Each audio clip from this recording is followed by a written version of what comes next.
Coming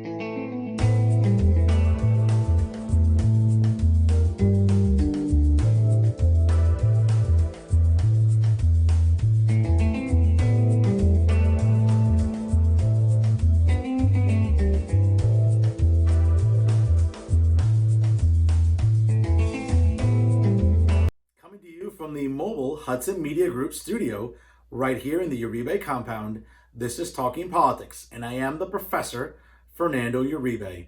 There's a lot to discuss, so let's get started. Here's what I'm thinking about right now. Folks, I've talked about it repeatedly on this show, and today will be no exception.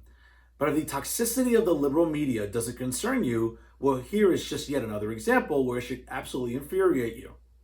Now, of course, leave it to the New York Times over Easter weekend when they know that readership will be at its lowest to minimize charges levied against the current Democratic frontrunner and former Vice President, Joe Biden. Now, let me give you some facts to just sort of unpackage what I'm referring to. Now, of course, Tara Reade was a former staffer for then U.S. Senator Joe Biden in the early 90s. And according to a recent report that she has put forward, she said that the former Vice President pinned her to a wall, reached beneath her clothing, and penetrated her with his fingers. Now, one friend from back during that time period recalls Reade telling her of the assault soon thereafter, and of course another one says that she got the story a few years later, and of course so did her brother. But she only went public with the account recently last month, and of course having leveled lesser charges of inappropriate touching against them last year, along with 7 other women who told similar tales. Now, the New York Times went on to say that they, quote, explained that it took the intervening weeks to check out her story before reporting it.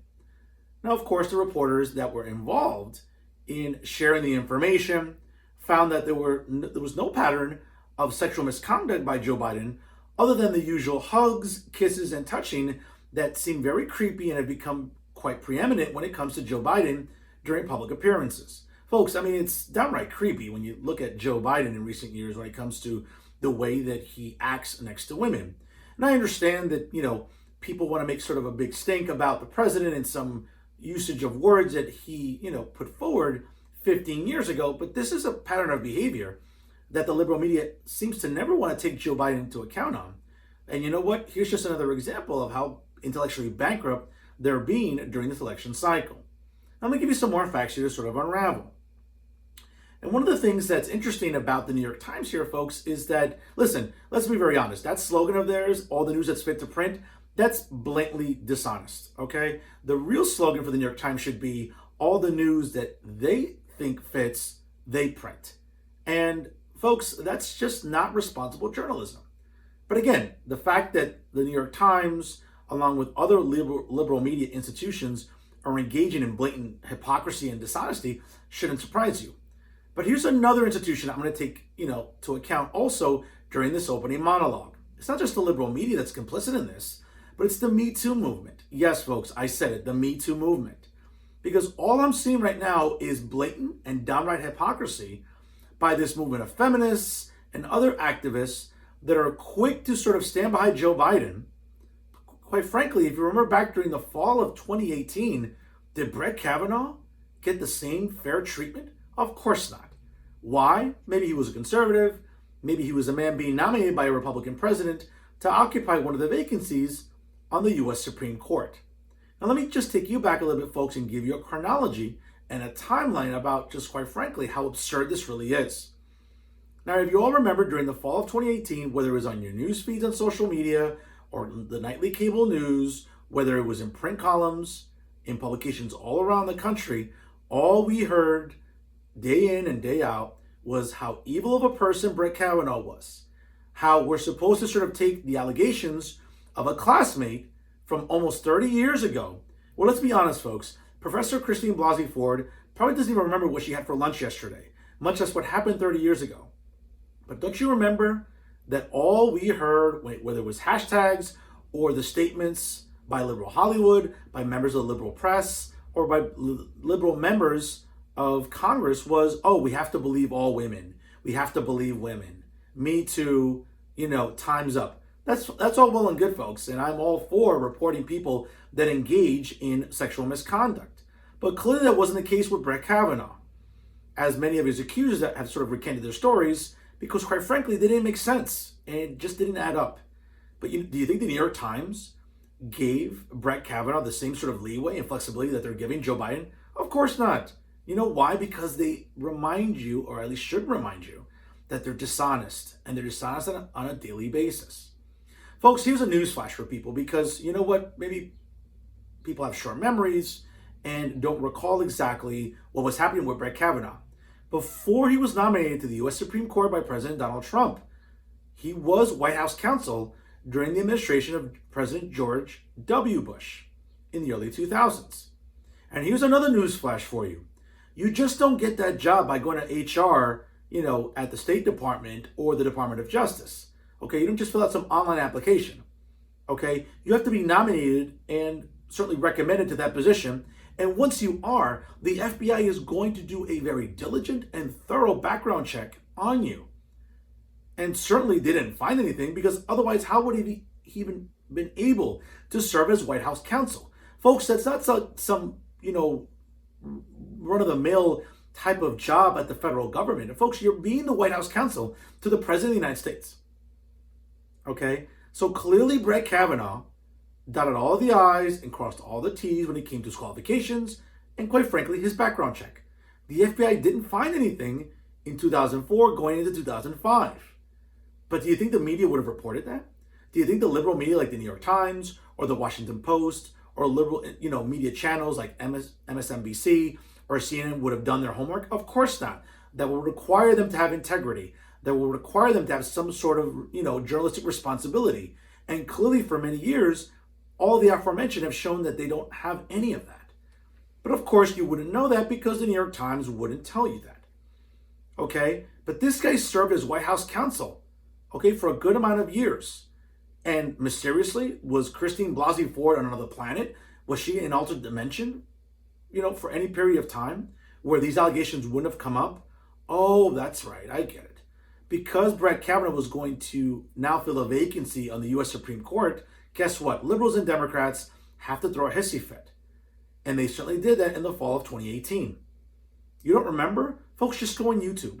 Look up all the demonstrations. Look up all the bitching and moaning by liberal Hollywood, by even activists like Alyssa Milano. Do you remember her? Yeah, I used to love her too, and Who's the Boss? And of course, she's always been like a B type of rated actress. But one of the things that she's been sort of very adamant about in recent years is being a political activist, right? Whether it's taking to Twitter or even, if you remember, sitting during the confirmations hearing in Washington to watch Brett Kavanaugh be grilled by members of the United States Senate and the Senate Judiciary Committee specifically. And of course, she was tweeting from there. She was certainly taking her digs and her shots at Brett Kavanaugh whenever she could, right? Because remember, it was all about Believe Women and Me Too and Time's Up. I get all that, folks. That's important. And I want to minimize the sort of the propensity and the ongoing frequency of sexual assaults in this country, because it is a serious matter. But you know what? When it comes to Christine Blasey Ford and some of these accusations levied against Brett Kavanaugh, they were absolute nonsense. Now, here's something, folks, that might get me in trouble, but quite frankly, I don't care. All right? And it's something that's not popular to say in today's political climate and also today's social climate. But folks, you know what? If stories cannot be substantiated, the idea of a 17-year-old boy, because that's what the allegation was, such as Brett Kavanaugh, doing something stupid and something, I don't know, childish or immature, should that really surprise you? Stop being hypocrites. I know when I was 17 years old, I did a lot of stupid things. Now, I never sexually assaulted anybody. I never groped anyone. I never touched anyone inappropriately. And I would never condone any of that. But folks, I did a lot of stupid things when I was 17 years old. And if you're being honest with yourself, guess what? You did too. So the idea that Brett Kavanaugh probably had one too many beers, may have said something inappropriate, may have, I don't know, God knows what, maybe made some inappropriate gestures. But if that was the extent of it and nothing else came of it, come on, are you really having a tantrum about this? Did you not do stupid things when you were a kid? I'll tell you right now, if you didn't, then wow, you had some sort of blessed childhood, because I know I did. And again, I never did anything, inappropriate. I never did anything illegal. I never did anything that was criminal. But folks, I was a stupid kid just like everybody else. Okay? And do you think that Brett Kavanaugh was given that sort of leeway? Or do you think he was given any sort of benefit of the doubt? Of course not.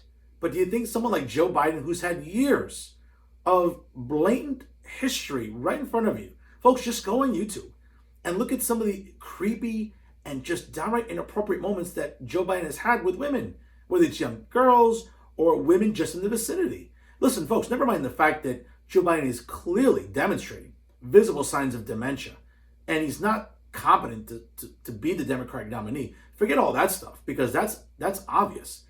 But folks, you have to be intellectually honest with yourselves. And Joe Biden's had a history of this sort of creepy and inappropriate behavior. But do you think the New York Times would have maybe done their job and reported on this? Of course not. What did they do during Easter weekend? They knew that readership would be low, and they did everything they possibly could to minimize the charges that have been levied by Tara Reade, a former Biden staffer. You know what? Do you think the liberal media could maybe do its job and be somewhat, I don't know, demonstrating some sort of decorum, some sort of integrity, some sort of viability, so they can be taken seriously and be taken with some sense of credibility? Of course not. They don't care, because they know that no one's going to call them out on it. They know that their peers or fellow journalists in the liberal media aren't going to do anything about it. Of course not. So whether it's institutions like the New York Times, the Washington Post, the Chicago Tribune, listen, take your pick. They're not going to do their job. And this is just another example. But let me get back to the hypocrisy of the Me Too movement, folks, when it comes to Brett Kavanaugh.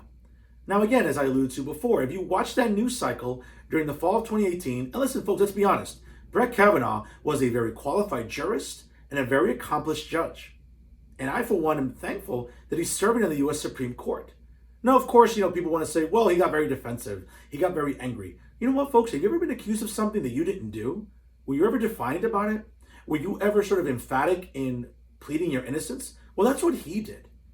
And you know what? For a lot of these, liberal activists and politicians or journalists that took to the airwaves every single day to denounce Brett Kavanaugh, to scrutinize every single thing about his existence, to crucify this man, you know what? I give him a lot of credit. And he showed a lot more class than I ever would have.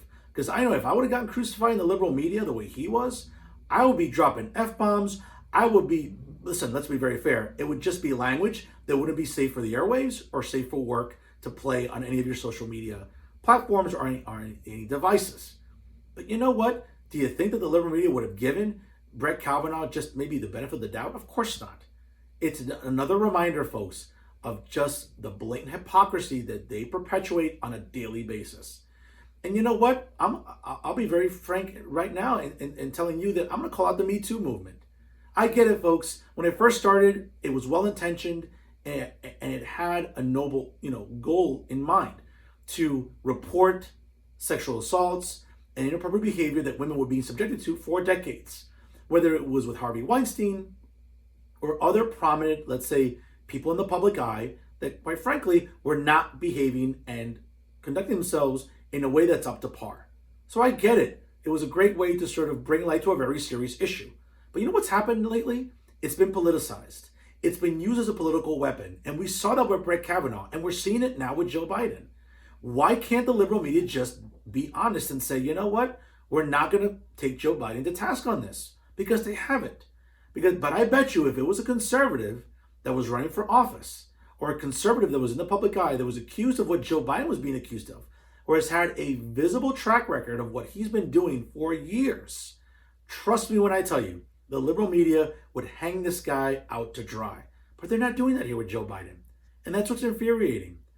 So whether it's my liberal colleagues or members of the liberal media, activists, anybody on my social media platforms and my news feeds, you know what? Be honest with yourselves and call this out. But guess what? That will require some of you who are sort of overlooking this to have some sort of integrity, to have some sort of poise, to have a sort of a moment of pause and say, you know what? Maybe Fernando's right. Maybe we need to look at this. But you won't do that because you're just sort of engulfed in whatever ideology it is that you want to perpetuate. And I get it that some of you still want to harp 15 years later about the idea of then candidate Donald Trump having sort of an off-the-record conversation that happened to be, recorded in an audio setting as it pertained to him making a reference about grabbing a female body part. Well, folks, listen. I'm not here to sort of debate that and whether or not that's physiologically possible or even you're able to do that. I don't even know. I'm not even here to debate that. But the fact is that a lot of you still bitch and moan about this 15 years later, right? Well, why don't you take the same sort of outrage that you're perpetuating against the President of the United States, and you know what? Why don't you concentrate that on the Democratic nominee, Joe Biden? Because quite frankly, folks, a lot of you aren't doing it. You're sort of, going with the usual, what ifs or what aboutisms that seem to sort of permeate in our social media feeds. Oh, well, the president did this. Oh, but we're not talking about the president of the United States. We're talking about Joe Biden. Supposedly the best nominee that the Democratic Party could come up with after 4 long, laborious years. And the best candidate that the Democratic Party can come up with is a guy that has been creepy and that has just been downright inappropriate for decades. And you still can't see that? Listen, you might have to take a break here and sort of, do a little self-evaluation, because you need to sort of employ a little honesty and objectivity here, folks. Joe Biden's a creepy guy. Okay, whether he's Sleepy Joe or Creepy Joe, whatever acronym you want to use, that's your business. But the one thing you cannot deny is that Joe Biden has been inappropriate. And what's even more inappropriate is the fact that the New York Times, who claims to be the champion of journalism, right, for over 100 years, can't do its job. And quite frankly, that should disappoint you. It should alarm you. It should concern you. Because you know what? That could be you in the future. And do you think the liberal media would have any sort of integrity? Of course not. They'll just continue with their blatant hypocrisy as they've been doing. Trust me, folks, this will not be the first example and will not be the last. But I'm here to call it out, and that's why I'm here for you, folks, each and every week. And that's what I'm thinking about right now. And now to some local stories for your consideration. First and foremost, a shout out to John Hines at the Hudson County Review for reporting on this very important topic. I think that affects a lot of our students, not just in Hudson County, but throughout the state of New Jersey. And cheers to New Jersey State Senator Cunningham out of the 31st Legislative District for proposing a bill to help college students with COVID-19 related financial woes. And guess what? That is now cleared the New Jersey State Senate. Now, once again, let me give you some facts here just to sort of unpackage this, folks, that a bill in the New Jersey State Senate, sponsored by Senator Cunningham, would indeed help students that are coping during the COVID-19 crisis. And it was approved on Monday. Now, in a statement prepared to local news outlets, Senator Cunningham wanted to say, college students are under insurmountable pressure right now. Many are struggling to manage the shift to online classes, and like all of us, they are coping with COVID-19 and the countless ways it's impacting their day-to-day life. The last thing they should have to worry about is how this will impact their financial aid eligibility, or if they need to return funds they may have already spent. Hopefully, this legislation can bring them some peace of mind during these trying times. Now, under Bill S2356, the Higher Education Student Assistance Authority would exclude the 2020 spring semester from a student's total lifetime eligibility for all state financial aid programs if the student was unable to complete the semester due to the coronavirus pandemic. Again, under the bill, if the institution had already dispersed the student's state financial aid and the student withdraws or reduces their course load due to the public health crisis, the HESAA would waive the amounts that the student is required to return. Furthermore, the bill would provide that any changes to pass-fail grading do not impact a student's eligibility when it comes to financial aid and, more importantly, their GPA requirement. Now, folks, again, having worked in higher education and currently doing that, one of the things that really stands out for me is how important this is going to be for State Senator Cunningham. I can't tell you how many emails I get on a daily basis, folks, from my students that are concerned about what's going on, not just with their GPA, but with the rest of the semester. And of course, as we've transitioned to virtual learning and online classes, yes, it's a bit of a transition, and it's a bit of an adjustment for all of my students. And I'm sure it's been an adjustment for college students all throughout the state of New Jersey. So when it comes to this sort of legislation, and listen, I'm the first one to always, really denounce or really get on the case of the New Jersey legislature, because at times they pass some bills that, quite frankly, really piss me off. But you know what? This is one I can totally get behind. So once again, cheers to State Senator Cunningham, who is indeed a frequent guest of my weekly podcast, Talking to Hudson. And of course, one that is very transparent and very forthcoming when it comes to not just doing media appearances with me, but in general when it comes to representing her constituents on a daily basis. I can't say enough, folks, about how important this piece of legislation is going to be for students everywhere. I mean, folks, right now, whether it's trying to finish the spring 2020 semester or even looking at the possibility of what enrollment's going to be for the fall 2020 semester. Folks, a lot of students might not be interested in going back to school under these circumstances. And I'm hoping that at least we'll be able to sort of flatten out the curve in the weeks and months ahead. Now, and whether it's the early part of the summer or the end of the summer as we approach the fall. I know a lot of students, ones that I talk to, again, repeatedly, have expressed to me concerns about whether or not it's in their best interest to go back to school this fall, whether or not it's in their best interest to register for the fall semester and to take courses again. A lot of them enjoy the classroom atmosphere. I know I do. Folks, I miss teaching in the classroom right now. And while I'm staying home and I'm staying safe, as I know many of you are as well, a lot of my students miss that interaction on a daily basis. Many of my students miss that sort of day-to-day sort of dialogue that I would put forward in a classroom setting. We learn more, folks, in a classroom. It's as simple as that. But we can't do that right now. Okay? And I really feel for my students, especially those that were due to graduate next month, okay, that have had their commencement ceremony taken away from them. Whether it's at the community college setting where I teach at, or many of my students that have moved on to four-year colleges or universities. Listen, a lot of them were looking forward to commencement ceremonies next month. And whether or not we'll be able to get some semblance of a commencement ceremony for them later on this summer, perhaps when we get to return to some sense of normalcy, I don't know when that is. I'm hoping it's a lot sooner than later. But when I think about what this bill represents, it's a lot of relief for students that, quite frankly, and especially from a financial perspective, may not know what to do. They may not know what to expect for the rest of the semester or the summer or even the upcoming fall semester as well. Folks, these are frightening times, and I can't imagine what it must be like for a lot of my students. Yeah, listen, I lived through my undergraduate days at Rutgers University in New Brunswick, and I surely lived through my graduate days at Rutgers University in Newark. And of course, hey, I never have to deal with something like this. So I consider myself very fortunate and very blessed. But I can't say the same for my current students. And my heart goes out to them. And I really hope that, this is something that they can cope with and manage in the weeks and months ahead.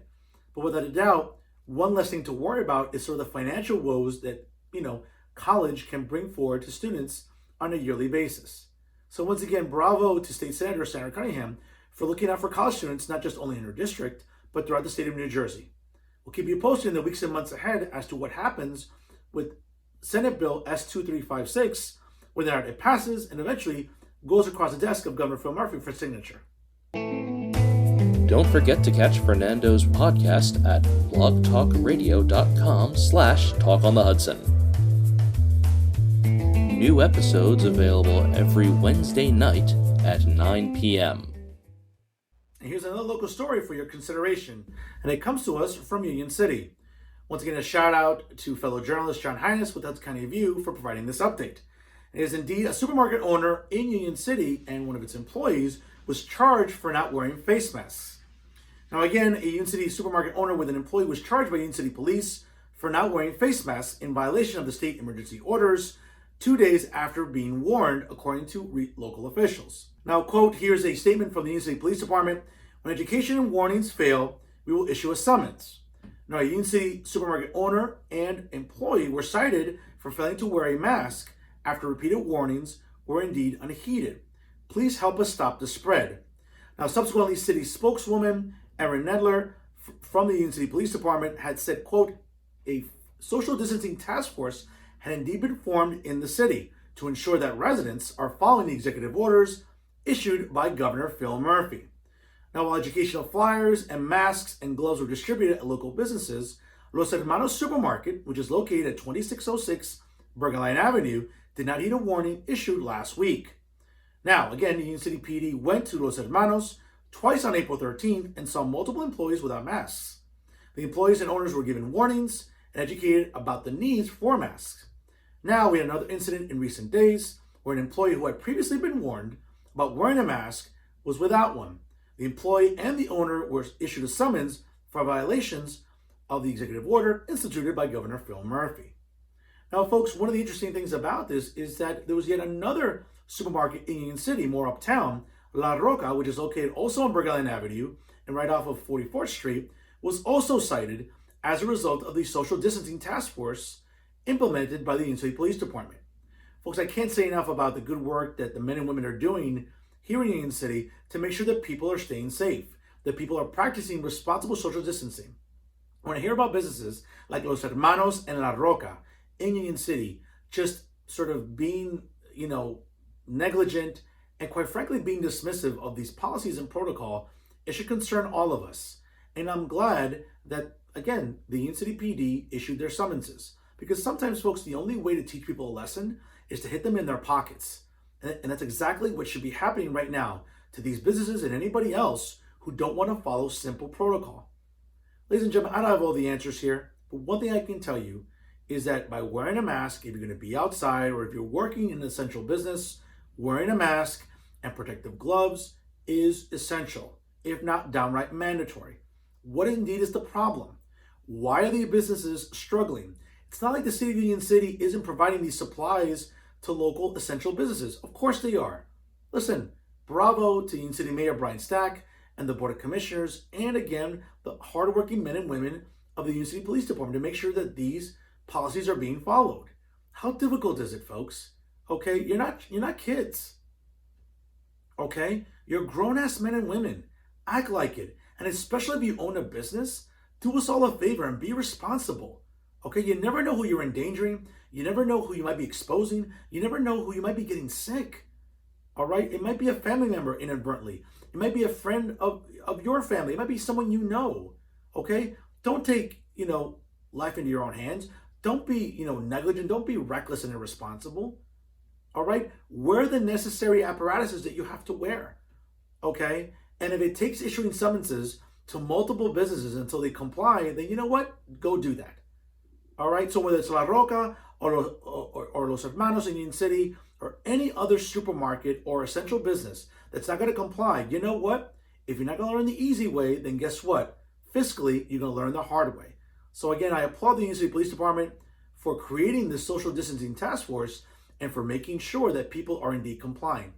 Folks, I'm not going to get into a whole debate about whether we're entering a police state or whether or not these policies are draconian or tyrannical. I'm not here to talk about that. What I'm here to talk about is just being safe. And if you're going to be out and about doing food shopping in any of these venues, you know what? The owners and the employees should be responsible, and you should be responsible too. It's not a lot to ask for during this COVID-19 crisis.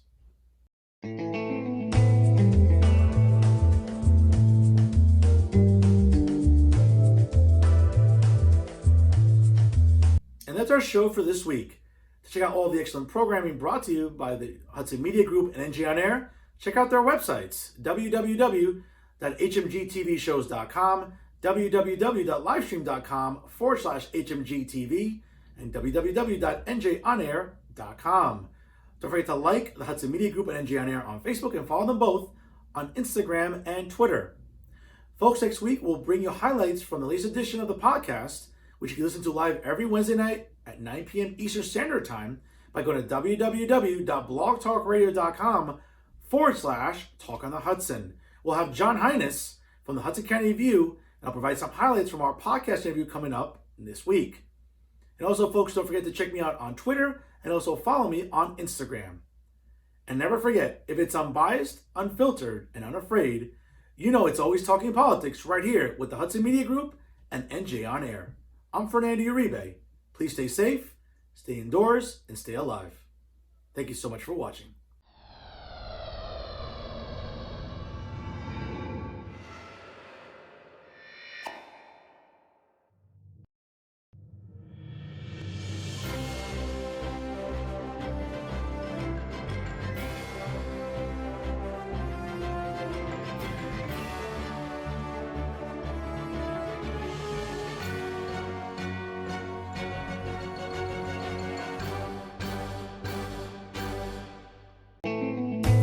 Don't forget to catch Fernando's podcast at blogtalkradio.com/talkonthehudson. New episodes available every Wednesday night at 9 p.m.